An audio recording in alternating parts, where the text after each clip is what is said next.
Hello everyone, welcome to Agastya classes. जैसा कि आपका थंबनेल में लिखा हो गया है कि साइंस की प्रॉब्लम आज जड़ से मिटा दूंगा, ऐसा कुछ होता नहीं है। जहाँ भी लिखा होता है आप समझिए वहाँ पे आपको बनाया जा रहा है। क्या बनाया जा रहा है वो आप खुद समझ रहे हैं, क्योंकि जब तक आप मेहनत नहीं करोगे तब तक कोई भी समस्या का निदान नहीं हो सकता है। बुखार लगता है, डॉक्टर के पास जाते हो, डॉक्टर जो लिखता है खुद से दवा खाते हो, खुद से वो चीज़ें पर नुस्खा जो मिलता है उस पर काम करते हो ना। सेम यह भी करो, जो आपको दिया जाएगा उस पर आपको मेहनत करना पड़ेगा। मैं बताऊँ, मुझे डॉक्टर समझिएगा, है ना। क्योंकि दोस्तों मैं जानता हूँ कि जो भी प्रश्न बनते हैं आपको, मैं सारे के सारे इसमें डाल रहा हूँ। चाहे वो क्वेश्चन हो, चाहे वो ऑप्शन हो, वो ऑप्शन आपके लिए महत्वपूर्ण होता है जिसे मैं आपको डिस्कस करवाता हूँ। मैं हर एक ऑप्शन को डिस्कस नहीं करता, क्योंकि वो आपके एग्जाम में आएंगे कि नहीं आएंगे गारंटी नहीं, लेकिन जो ऑप्शन बार बार आते रहता है एग्जाम में, वो चीज़ आपको ध्यान होनी चाहिए कि क्या पूछ क्या रहा है, आयोग ऑप्शन कौन दे रहा है। क्योंकि जो आयोग ऑप्शन आपको दे रहा है तो कहीं ना कहीं उसके बारे में वो अध्ययन किया है, तो वैसा चीज़ आपको तैयारी करना पड़ेगा, आपको नब्ज पकड़ना पड़ेगा। 1% बनते कहाँ से हैं। तो चलिए दोस्तों, 24% है आपका आज का, इसको हल करते हैं।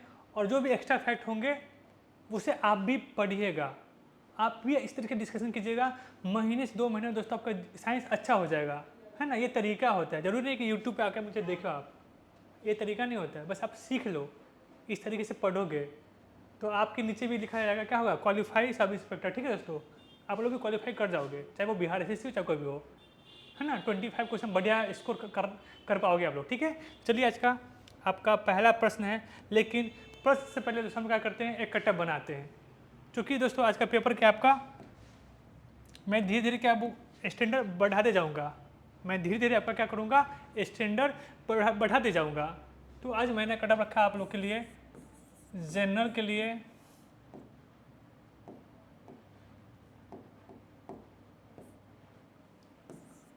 ओबीसी, ईडब्ल्यूएस और साथ ही ईबीसी, अन्य के लिए 16 प्लस 15, 15, 14 प्लस ये, इससे नीचे नहीं आ सकते हो। तैयारी आपको करनी पड़ेगी अच्छे से। अगर इससे नीचे स्कोर आ रही है तो आपको अभी से ही सतर्क हो जाना चाहिए। अगर आप सीरियस कैंडिडेट हो तो 75 डेज बच गया है। अभी मैं बताऊंगा आपको कि इन 75 डेजों में तैयारी किस प्रकार से की जाती है। मैं उस पर काम कर रहा हूँ, जैसे वो कंप्यूटर मैं आपके सामने रखूँगा, ऐसा आपका रूटीन होना चाहिए कि किस तरीके से 110 नंबर के आसपास आप आ सको। 105 भी चलेगा, लेकिन 110 को आपको टारगेट करना पड़ेगा प्रीलिम्स के लिए। ठीक है दोस्तों, तो आइए आप लोग का आज का पहला प्रश्न क्या है कि स्टीम इंजन का आविष्कार किसके द्वारा किया गया है। ये दरोगा के लिए नहीं, ये बिहार इसमें पूछा जाता है। ये नहीं पूछा जाता है, आविष्कार से प्रश्न बन के आते हैं। स्टेथोस्कोप का आविष्कार कौन किया है, स्टीम इंजन का आविष्कार कौन किया है, स्कूटर का आविष्कार कौन किया है, तो ऐसे प्रश्न बन के आते हैं। तो ये प्रश्न नहीं, आपको एक तरीका है ना, ऐसे प्रश्न बन के आते हैं। ठीक है, इसे ध्यान रखिएगा। तो स्टीम इंजन का आविष्कार दोस्तों कौन है, तो रुडोल्फ डीजल। ये लगा के मत आ जाना, ठीक है दोस्तों, ये लगा के आप लोग मत आ जाना। ये जेम्स वाट, इसका अटेंशन हो जाएगा। डीजल साहब, इसको आप कह सकते हो कि जो हम लोग का ये अपना बाइक है या पेट्रोल वाला हो गया, डीजल, जितने भी डीजल वाले गाड़ी है उसके इंजन का आविष्कार कौन किया था, तो रुडोल्फ डीजल। आंतरिक दहन वाला जो इंजन होता है उसका आविष्कार कौन किया था, तो डीजल साहब किए थे, है ना। डीजल वाले इंजन का आविष्कार कौन किए, तो रुडोल्फ डीजल। ये ध्यान रखिएगा कि स्टीम भाप वाला क्या है बाबू, ये भाप वाला हो गया। जब तक भाप नहीं आवे तब तक आगे बढ़ना है मत, भाप आवे तो जेम्स वाट लगाना। ठीक है, ये क्या हो जाएगा, डीजल इंजन, डीजल इंजन। तो आपका ये परम कर्तव्य होगा कि जितने भी आविष्कार वाले प्रश्न हैं सब आपको याद करना पड़ेगा। मैं डेली लाऊंगा, ठीक है, ये सब ध्यान रखिएगा। आइए क्वेश्चन आपका सेकंड है कि श्वेत प्रकाश को भिन्न भिन्न रंगों में विभक्त करने के लिए किसका प्रयोग करते हैं। आप लाइट चैप्टर में पढ़ोगे दोस्तों, क्या, प्रिज्म। प्रिज्म पढ़ोगे दोस्तों, ये आपका श्वेत प्रकाश हो गया। क्या हो गया दोस्तों, ये आपका श्वेत प्रकाश हो गया। अब दोस्तों यहाँ पे जाएगा, इस प्रक्रिया से गुजरेगा, ऐसे ऐसे ऐसे ऐसे हो गया, भिवजी और भी से जाकर आर तक जाता है, आपको पता होगा। तो ये प्रक्रिया किस में हो रहा है दोस्तों, ये है क्या, वास्तव में प्रिज्म। मतलब कि ये श्वेत प्रकाश है, ये 7 रंगों में, ये क्या हो रहा है, 7 रंगों में विभक्त हो रहा है। तो किस में हो रहा है, तो प्रिज्म में। आपका आंसर ये हो जाएगा। लेकिन दोस्तों थोड़ा सा एक चीज़ मैं और एक्स्ट्रा बताना चाहता हूँ। आपसे पूछेगा कि सबसे कम विवर्तन किसका हो रहा है, तो आर का हो रहा है, जबकि सबसे ज़्यादा किसका हो रहा है, तो बैगनी का सबसे ज़्यादा होता है। ध्यान रखिएगा कि 3900 एंगस्ट्रम से 7800 एंगस्ट्रम तक इसका तरंग दैर्ध्य रहता है। मतलब कि विबजियोर का, भी से लेके आर तक का, बीच में आपका सब है। सबसे ज़्यादा तरंग दैर्ध्य किसका हो जाएगा, तो आर का हो जाएगा, और सबसे कम किसका हो जाएगा, तो आपका बैगनी का हो जाएगा। जिसका तरंग दैर्ध्य सबसे अधिक वो कम विचलन करेगा, जिसका तरंग दैर्ध्य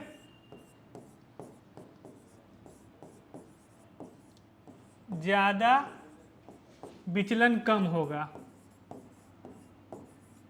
बस ये याद रखना, तरंग दैर्ध्य ज़्यादा विचलन कम हो जाएगा। आपका देखना लाल का सबसे कम विचलन होता है, क्यों इसका कारण है कि इसका तरंग दैर्ध्य सबसे ज़्यादा होता है। ए क्या होता है, तरंग दैर्ध्य की इकाई होती है। तो आप इस तरीके से याद रखोगे, ठीक है। चलिए क्वेश्चन नंबर चलते हैं 3 पे। परमाणु क्रमांक बराबर होता है तो किसी तत्व के परमाणु में क्या होता है, तो उस दोस्तों फिगर को समझिए। आपका हो गया परमाणु हो गया, उसके नामों में प्रोटॉन होता है दोस्तों। तो प्रोटॉन की संख्या क्या होता है, परमाणु की संख्या बराबर होती है। परमाणु की संख्या बराबर क्या होता है, प्रोटॉन की संख्या होती है। देख लीजिए कौन सा ऑप्शन हो जाएगा आपका, परमाणु क्रमांक बराबर होता है, मतलब परमाणु आपका देखिए एल्युमिनियम का क्या होता है, 13 होता है, मतलब उसमें 13 प्रोटॉन भी होगा। क्या हो जाएगा उसमें, 13 प्रोटॉन भी हो जाएगा। आप इसे ध्यान रखोगे, ठीक है। आइए क्वेश्चन में चलते हैं हम लोग 4 पे। विद्युत चुंबक का प्रयोग किया जाता है। सबसे पहले दोस्तों विद्युत चुंबक का प्रयोग कहाँ करते हैं, ध्यान रखिएगा। पहला आपका क्या हो जाएगा, लाउड स्पीकर में।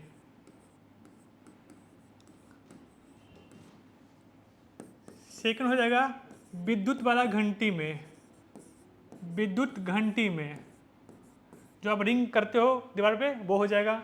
थर्ड देखिएगा आप लोग कि आपका टेलीफोन में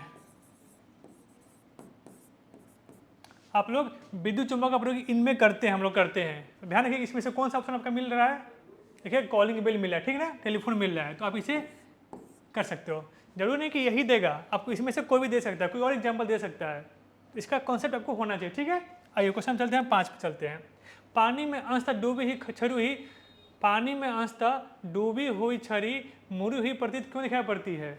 आपको पता होगा दोस्तों, एक घटना पर क्या हो गया, छड़ी का हो गया, एक हो गया आपका क्या हो गया, पानी में एक सिक्का है जो डूबा हुआ है, वो अपने जो तल का ऊंचाई से और ऊपर दिखाई पड़ता है, ऊपर दिखाई पड़ता है।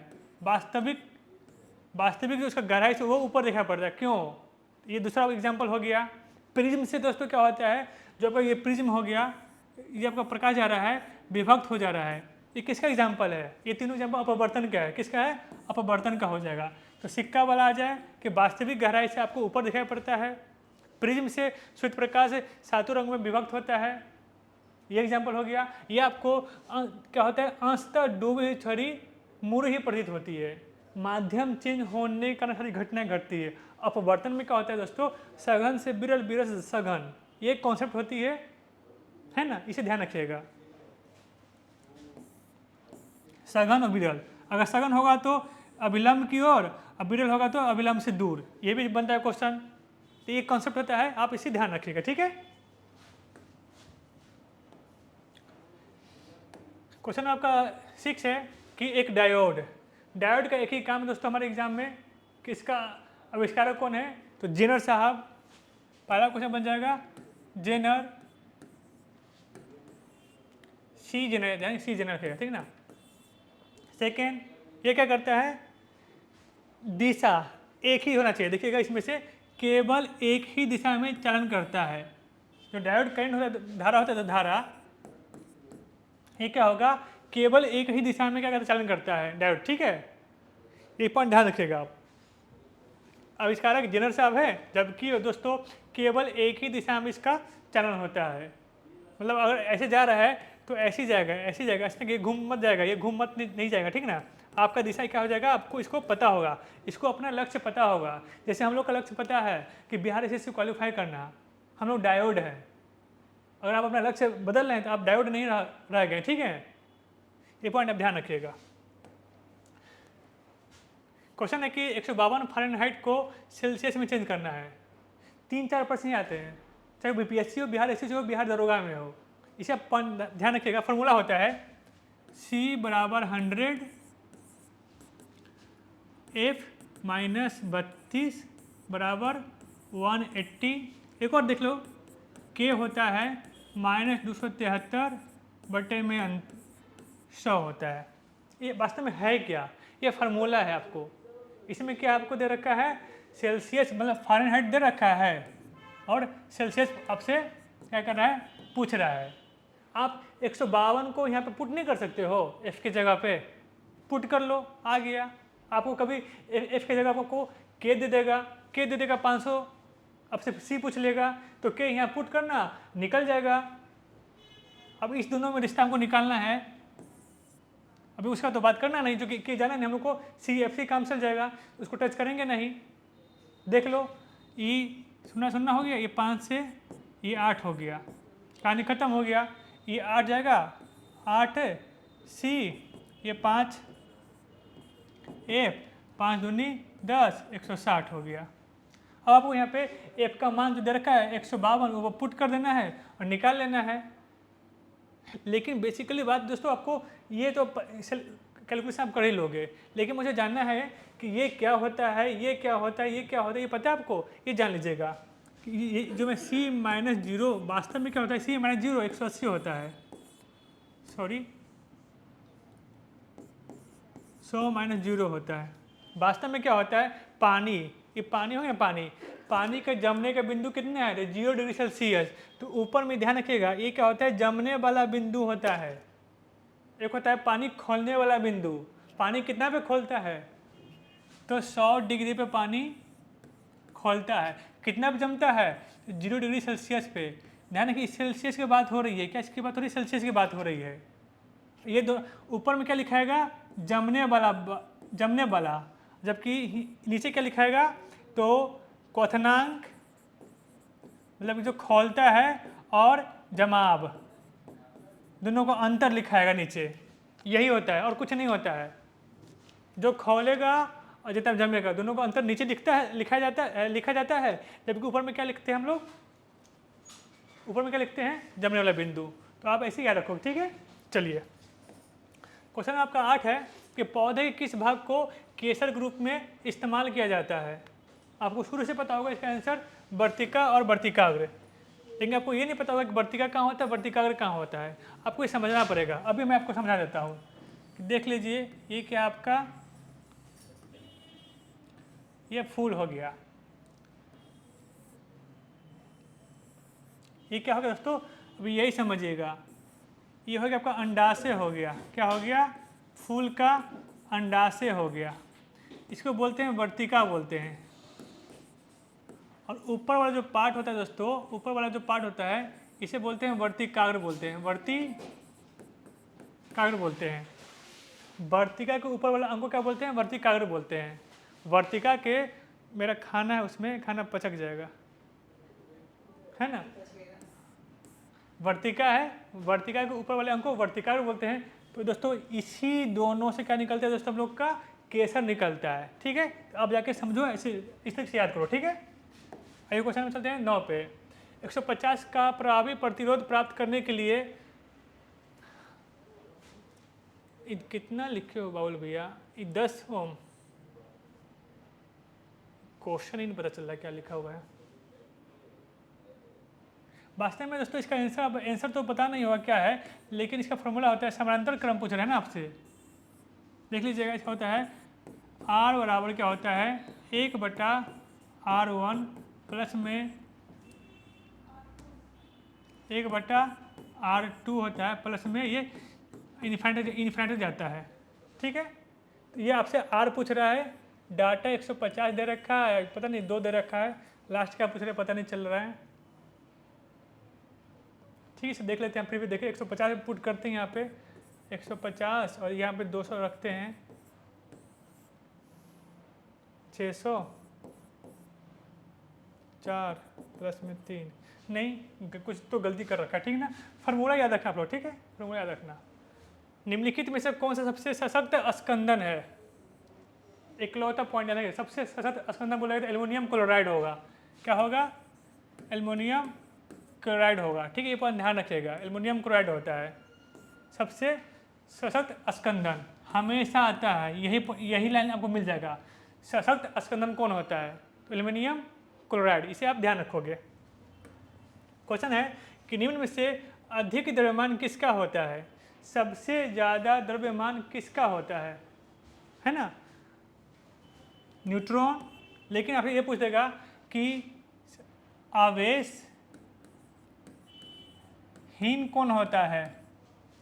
दोनों का आंसर क्या हो जाएगा? न्यूट्रॉन ही होता है, इसे आप ध्यान रखिएगा, ठीक है। आवेशहीन या अधिक द्रव्यमान, दोनों का आंसर क्या हो जाएगा? आपका न्यूट्रॉन ही होगा। चलिए आगे देखते हैं क्वेश्चन नंबर 12 पे। जल का घनत्व सबसे अधिक किस बिंदु पर होता है? कितने डिग्री टेम्परेचर पर होता है? आपको पता होगा कि जल का घनत्व और आपका आयतन, आप बाबू ठीक ना, ध्यान रखिएगा इसको, ठीक है। जल का घनत्व पूछेगा या आपसे आयतन पूछेगा। घनत्व क्या हो जाएगा? 4 डिग्री सबसे ज़्यादा होगा, सबसे ज़्यादा होगा। जबकि आयतन बोलेगा तो 0 डिग्री सेल्सियस पे, है ना, 0 डिग्री सेल्सियस पे। तो सबसे कम किस पे हो जाएगा? आयतन, तो 4 डिग्री पे, और सबसे कम घनत्व किस पे हो जाएगा? तो ये 0 पे हो जाएगा। तो ये भी पॉइंट आप ध्यान रखिएगा। आइए क्वेश्चन में चलते हैं हम लोग 13 पे। किस ग्रह को मॉर्निंग स्टार के नाम से जाना जाता है? मॉर्निंग, इवनिंग, कौन सा ग्रह है? ठीक है, शुक्र ग्रह को। अब बताइएगा इसमें से कौन सा ग्रह है जो पूरब से पश्चिम घूमता है? पूरब से। एक और ग्रह का नाम आप लोग जानते हैं? अरुण भी बोलते हैं, ठीक है, अरुण। 2 ऐसे ग्रह हैं जो जिनकी दिशा पूरब से पश्चिम होती है, बाकी सब पश्चिम से पूरब घूमते हैं। आपसे पूछेगा कि शनि ग्रह का उपग्रह कुल कितना है? अभी जितना भी ग्रह है सबसे ज़्यादा उपग्रह किसके पास है? तो आपका आंसर क्या हो जाएगा? शनि। बृहस्पति आप क्लिक नहीं करोगे, ठीक है। बृहस्पति का कितना हो जाएगा? 95 है। जबकि शनि का उपग्रह की संख्या कितना हो गया? 145 हो गया। ये किसका हो गया? बृहस्पति का उपग्रह। मंगल ग्रह का कितना उपग्रह है? तो आपका आंसर क्या हो जाएगा? 2, फोबोस और डिमोस। जबकि शुक्र का और बुध का नहीं होता है उपग्रह, ठीक है, इसे ध्यान रखिएगा आप लोग। चलिए क्वेश्चन नंबर चलते हैं हम लोग 14 पे। किसी लिफ्ट में बैठे हुए व्यक्ति को अपना भार कब अधिक लगेगा? जब लिफ्ट ऊपर जाएगा, है ना, जब लिफ्ट ऊपर जाएगा, ठीक है। आप लोग प्रयोग कीजिएगा, आप लोग को पता चल जाएगा। त्वरित गति से ऊपर जाएगा, क्या हो जाएगा? त्वरित गति से क्या होता है? लिफ्ट जब ऊपर जाएगा तो आपका भार आपको ज़्यादा महसूस होगा। जबकि दोस्तों आपका भार कम महसूस कब होगा? जब लिफ्ट क्या होता है? त्वरित गति से नीचे आ रही है, ठीक है, इसे आप लोग ध्यान रखिएगा। एक केस और बनता है, एक कंडीशन और बनता है कि अगर हम लोग लिफ्ट से कब टकरा जाएंगे? तो जब रस्सी इसका टूट जाएगा। 3 कंडीशन बनता है, 3 कंडीशन से पर बनते हैं, आपको ये पॉइंट याद रखिएगा। अगला क्वेश्चन है कि हाइड्रोजन से भरा हुआ क्या है? गुब्बारा वायु में ऊपर जाकर फट जाता है, क्योंकि जो हाइड्रोजन के अंदर का वायुमंडल दबाव होता है, प्रेशर होता है, वो ऊपर क्या होता है? और बढ़ जाता है, और ऊपर जाने से क्या होता है? बाहरी वायुमंडल दबाव क्या होता है? कम जाता है। तो हाइड्रोजन का दाब घट जाता है, गलत हो जाएगा। हाइड्रोजन का भार बढ़ जाता है, वायु दाब क्या होता है? घट जाता है। ये पॉइंट आप ध्यान रखिएगा कि जो प्रेशर हम लोग डालते हैं हाइड्रोजन में, जैसे वो ऊपर जाता है, ऊपर जाने से क्या होता है? वायुमंडलीय दाब घटने लगता है, इसीलिए वो ब्लास्ट कर जाता है। तो ऑप्शन डी इसका सही आंसर हो जाएगा। क्वेश्चन 16 है, जब प्रकाश के लाल, हरे व नीले रंगों को समान अनुपात में मिलाएंगे तो दोस्तों क्या होगा? वाइट, सफ़ेद प्राप्त होते हैं, सफ़ेद प्राप्त होगा, ठीक है, सफ़ेद रंग प्राप्त हो जाएगा, ठीक है, इसे आप ध्यान रखिएगा। क्वेश्चन पर क्या है? 17 माध्यम के तापमान में वृद्धि के साथ साथ माध्यम के तापमान में वृद्धि के साथ साथ प्रकाश की गति पे क्या प्रभाव पड़ता है। दो कंडीशन बनता है, एक आपको प्रकाश पूछेगा जो पूछ दिया है, एक आपका पूछेगा ध्वनि पूछेगा। सेम क्वेश्चन, बस ध्वनि और प्रकाश में अंतर पूछ देगा कि माध्यम के तापमान में वृद्धि के साथ साथ प्रकाश की गति एवं ध्वनि गति में क्या होता है। प्रकाश की गति कभी नहीं बदलती है, प्रकाश की गति दोस्तों वही रहती है, ध्यान रखिएगा, वैसी ही बनी रहेगी। क्या होता है, वैसी ही बनी होती है। लेकिन जब बात हो जाए ध्वनि का तो बढ़ता है, ये बढ़ जाता है। 0.61 मीटर प्रति सेकंड क्या होता है, ये बढ़ता है ध्वनि में। ठीक है, क्वेश्चन आपका क्या है 18 रडार। जब भी दूसरे रडार आए तो दिमाग में आना चाहिए इसका खोज किसके द्वारा किया गया है, तो रॉबर्ट वाटसन, है ना। ये पॉइंट ध्यान रखिएगा कि जब भी रडार आ जाए इसके आविष्कारक पूछेगा तो आपको ये पॉइंट ध्यान होनी चाहिए। अब क्वेश्चन क्या है, रडार का उपयोग निम्न में से किसके लिए किया जाता है। ध्यान रखिएगा कि जहाजों, वायुयानों आदि को ढूंढने एवं मार्ग निर्देश करने के लिए। बिल्कुल ठीक, ऑप्शन 20 का सही आंसर जाएगा। क्वेश्चन नंबर 19 है, निम्नलिखित में से कौन सा समय का मात्रक नहीं है। समय का मात्रक नहीं है, समय का मात्रक आपको अधिवर्ष है, चंद्रवर्ष है, प्रकाश का क्या है, किसका है, दूरी का मात्रक है। ठीक है, ये पॉइंट आप ध्यान रखिएगा कि चंद्रवर्ष अधिवर्ष क्या है आपका समय का मात्रक है, जबकि आपका क्या है ये प्रकाश वर्ष आपका क्या है दूरी का मात्रक है। नेक्स्ट क्वेश्चन कि निम्नलिखित द्रव्यों में से कौन सा ऊष्मा का बहुत अच्छा चालक है। आपको पता होगा जब हम लोग को फीवर लगता है तो थर्मामीटर चेक करते हैं, तो थर्मामीटर में कौन सा धातु होता है, पारा होता है। तो इसीलिए दोस्तों उसमें रखा जाता है पारा को। अगर बेंजीन होता है, ईथर होता है, पानी होता तो वो थर्मामीटर में पारा या पारा की जगह पे ये सब रखा होता। लेकिन सबसे अच्छा क्या कौन दोस्तों आपका ये सुचालक है, तो पारा है, इसलिए पारा का प्रयोग थर्मामीटर में किया जाता है। क्वेश्चन नंबर 21 है, नीला थोथा आपको फिर उजला दे देगा, फिर आपका हरा थोथा दे देगा। ये नाम हो जाएगा कशिश भी बोलते हैं थोथा, इस थोथा क्या बोलते हैं तो कशिश भी बोलते हैं, कशिश। कभी मिल जाएगा कशिश, कभी थोथा मिल जाइएगा, आप लोग घबराइएगा नहीं, है ना। तो उजला, हरा और आपका नीला। तो कॉपर क्या हो जाएगा आपका, कॉपर सल्फेट क्या होगा नीला हो जाएगा। आयरन क्या हो जाएगा आपका हरा हो जाएगा। जबकि वाइट पूछेगा तो जिंक सल्फेट, ये आते रहता है पेपर में, है ना, इसे ध्यान रखिएगा। जिंक क्या हो जाएगा उजला हो जाएगा। फॉर्मूला देखिएगा कि CuSO4 FeSO4 जिंक SO4 इसका फॉर्मूला होता है, आप इसे याद रखिएगा।